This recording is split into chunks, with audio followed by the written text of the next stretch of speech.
The truck rolls past the kitchen window slow, Tuesday's funeral flowers still wilting on the porch. And there's the dog, Scout, sitting up in the passenger seat, ears pricked, like it's any ordinary Friday.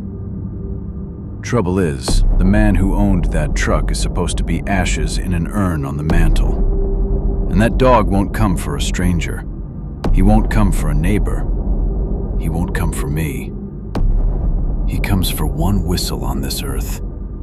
And the man who taught it to him got buried 3 days ago. I'm Ray Calder.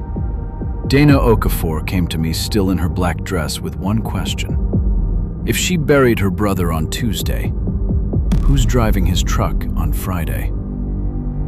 She wasn't crying when she said it. That's the thing I noticed first. People who come to me crying want comfort. People who come to me steady want the truth. And they've already decided they can survive it. Dana was the steady kind. Let her tell you herself. I picked the urn, she said. I picked the readings. I stood up in a church full of people who loved him, and I told them who my brother was. And then Friday, I'm rinsing a coffee cup, and his truck goes by my window, slow, and Scout's in the front seat. Scout, who'd been gone since the night of the fire, and I dropped the cup in the sink and it didn't even break, and I thought, I've lost my mind. I have grieved myself crazy. So tell me I'm crazy, Mr. Calder.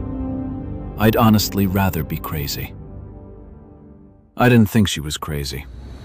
I thought she'd seen exactly what she said she saw. So I went looking for the easy answer first, the way you're supposed to. Maybe somebody bought the truck at auction. Maybe the dog got adopted. Clean, boring, no story. Here's where I started. The death certificate. Now, should I trust the official paperwork or should I trust the clock? Because the clock on this thing was screaming. Marcus Okafor died in a cabin fire late on a Saturday. By Sunday afternoon, 18 hours, the body was cremated. No autopsy worth the name, no dental match. The reason on file, burns too severe to identify. And I want you to sit with that. The one piece of a man that survives a house fire every single time is his teeth. So when somebody's in that big a hurry to skip the one test that proves who died, that's not grief, that's housekeeping. So did Marcus die in that fire? Hold that thought, because the dog won't let me. Let's go back to the dog. A border collie reported lost the same night Marcus burned, and 3 days later it's riding shotgun in a dead man's truck, calm, happy, home. A dog doesn't mourn a stranger. A dog doesn't follow a ghost down a county road. A dog follows the man it knows is alive. The dog, frankly, had the case solved before I did. I just had to catch up. What I needed was the body, not the ashes, the records made before the match struck. And the county, bless it, takes an X-ray before cremation, whether anybody reads it or not. Somebody had filed it, and nobody had looked. I looked. There's a steel plate in the left femur of the man they cremated. A surgical plate, the kind they screw into a bone that's been shattered and rebuilt. Now, should I trust the name on the urn or the metal in the leg? The metal, every time. Metal doesn't grieve, and metal doesn't lie. Because I pulled Marcus Okafor's medical history, all of it, back to childhood. Marcus never broke a leg. Marcus never had surgery. Marcus never went under a knife in his life. The man in that urn was not Dana's brother. Sit with that one. She chose the readings, she carried the box, and it wasn't him. So now I've got two questions stacked on top of each other, and I love it when they stack because that's when people get sloppy. If that's not Marcus, who is it? And if Marcus isn't ashes, Where's Marcus? Pause it right there. Tell me who you think burned in that bed. I'll wait. The fire told me how.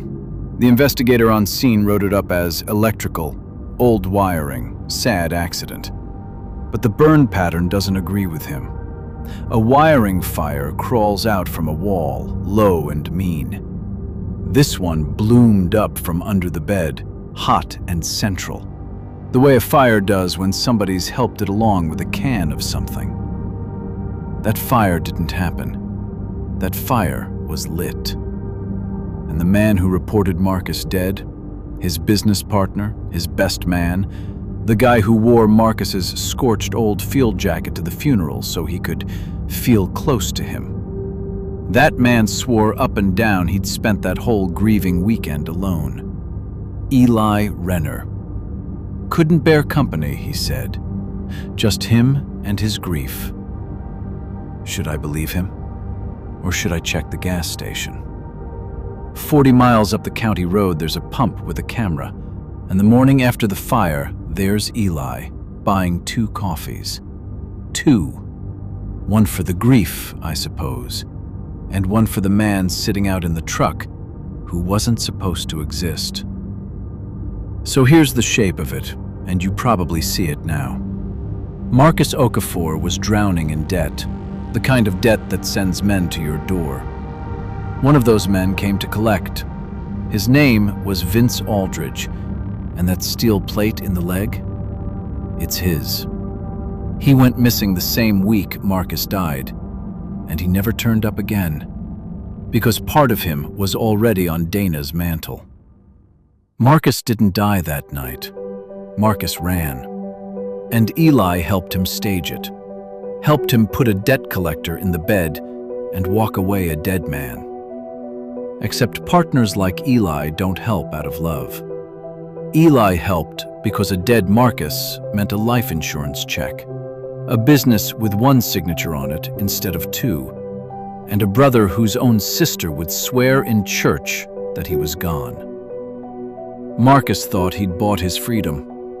What he'd actually done was hand Eli a body, a payout, and a perfect lie, and put himself one inconvenient breath away from being made dead for real. I didn't go knock on doors. I let the dog do it. I made sure word got back to Eli that the case was reopening. And then I drove Dana out to a quiet lot near where that truck had been turning up, rolled the window down, and told her to whistle. 3 notes, the ones only her brother ever used. You want to know if a man's alive? Call his dog. Scout came off that passenger seat like he'd been launched, flat out across the gravel, and the truck door opened, and a man stepped out yelling the dog's name before he even saw who was standing there. Then he saw his sister in the same black dress she'd buried him in. Marcus Okafor, breathing, sunburned, very much not ashes.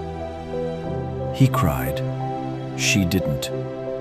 She'd already done her crying for him once, and she wasn't about to do it twice. Marcus answers for the fraud. You don't get to fake your own funeral and walk. But Eli answers for Vince Aldridge, the man nobody was looking for, the man who burned in another man's bed so 2 friends could split an insurance check. Sergeant Pruitt, who'd closed it all in a single day and kept telling Dana to let her brother rest, turns out he's also the one who refused to let that truck get crushed at impound. Funny how the right evidence survives the laziest investigation. Dana keeps Scout now, says the dog earned it. And me, I keep thinking about that whistle. 3 little notes across an empty lot, and a dog that knew the truth when a whole county had signed off on a lie. A dog can't lie about who it loves. People do it for a living. Watch the ones who cry the loudest at the funeral, and ask yourself, who they're really crying for.